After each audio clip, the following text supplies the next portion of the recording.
وورينا السلام عليكم إنا لله وإنا إليه راجعون وحا تعسي تيرانيا له ما أنت نقول عذي وآد أقول نحن رم أنتي صاحب كيجا ولا الكيجا أن إسلش قيجرني مدفع ربنا أن وذا جوجني محمد عبد العزيز نوري أو لو يقانو محمد دولي ayaa maanta tacsiyadiisa aan bulshada Soomaaliyeed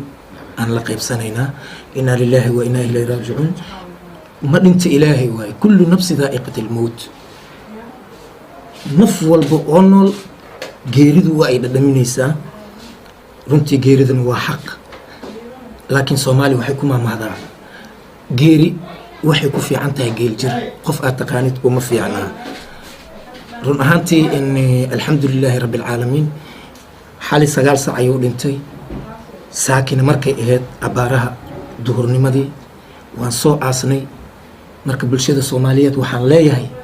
inna lillahi wa inna ilayhi raaji'uun ma dhinta ilaahay waay maxamed dooli intaas ayay ahayd in uu dunida ku noolaaday alxamdulillah waxaan halkan ka leeyahay cidii إهلكي إقرابدي إصحابتي وكتجي صبر إيمان إلهها كسيو إن جنة الفردوس الله كورابي كتابك سميدك الله كسيو مرتي لجعليها هنا إلهي إنه كرجو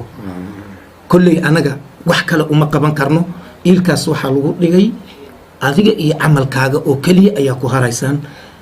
وحكى هراي مال كاجا إهل كاجا ولا لهاجا عيال كاجا أنت وعي كهرايان adiga iyo camalkaaga marka rabbi oo raxmaan oo waxaan ka baryeynaa hadaan u nahay dad muslim ah in aad kitaabkiisa midigta ka siiso aad u naxariisato jannada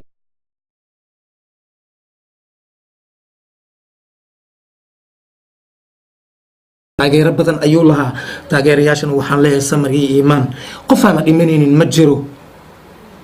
qof walba uu dhimanaa adduunyadan waxa loo joogo iga horay aan ka dambeeyo waa alxamdulillah rabbil caalamiin